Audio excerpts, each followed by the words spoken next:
Hello, my name is Nathan Balducci, and the title of my TED Talk is Changing Stations. Once, while returning home from a vacation when I was young, my dad was listening to AC/DC, and I was jamming out. This was when my mother decided to listen to her pop music instead, and shut off the music that I was happily listening to. It was at this point that my 8-year stint of hatred for pop music began. Anything on the radio was almost always considered a lesser form of music compared to the metal and reggae that I listened to. It was only within the past 3 years that I started to listen to popular music again. I felt a certain amount of responsibility to listen to it again after I decided to major in music. I feel a duty to listen to every genre of music that I can. I've always listened to rock and reggae through my dad's influence, but it was only after I received my first phone and downloaded Spotify that I truly diversified my tastes in music. I started to listen to metal, classical, rap, and basically any other genre that I could get my hands on. It was only after I built up this arsenal of music to listen to that I started to see patterns emerge between the music I wanted to listen to and the emotions I was feeling. I started to feel that there was a deep interconnection. In the present day, I go on binges of certain genres because the different tonal qualities, timbres, and ideas express what I'm feeling and give me an outlet.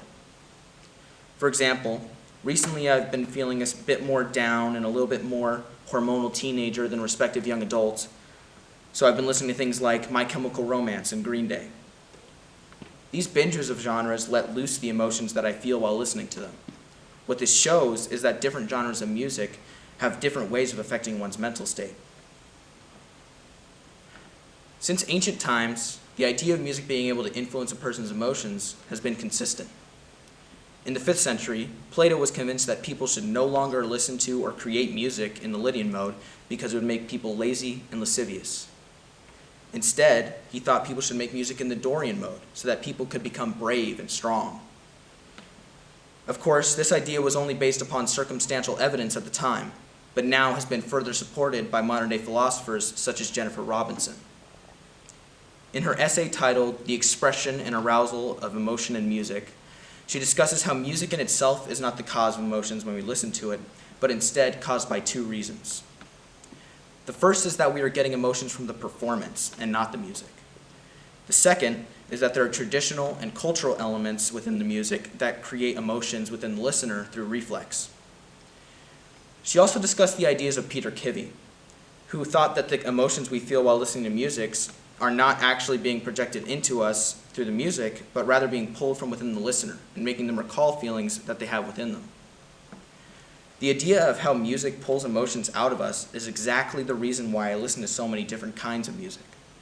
By listening to a broad range of music, I feel that the emotions I have bottled up within me are being vented out through the expression of the genre I'm listening to. In an infographic by the staff of the University of Arizona called How Does Music Affect Your Brain?, they discuss how music affects our brain in the first place.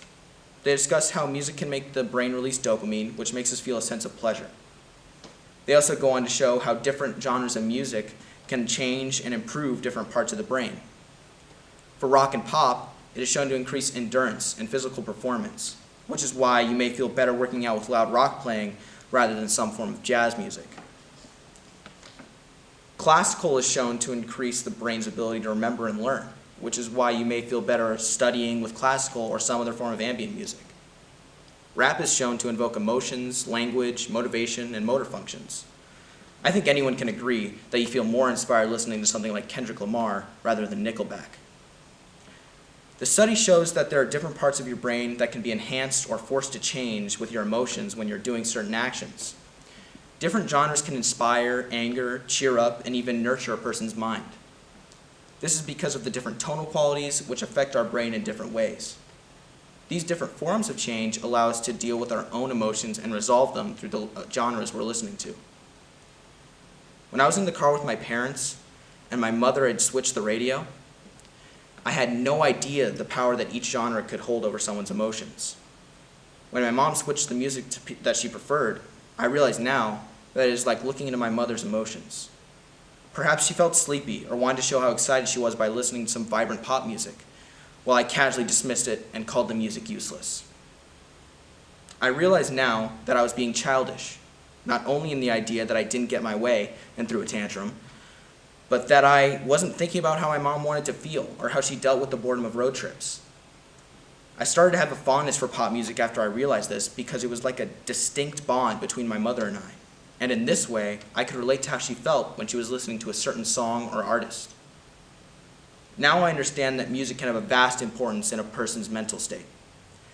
Whether I enjoy the music or not, I know that they are listening to it because the sound helps reflect their inner voice. The next time you're in the car with some of your friends and they change the music to something you dislike, dive into their world.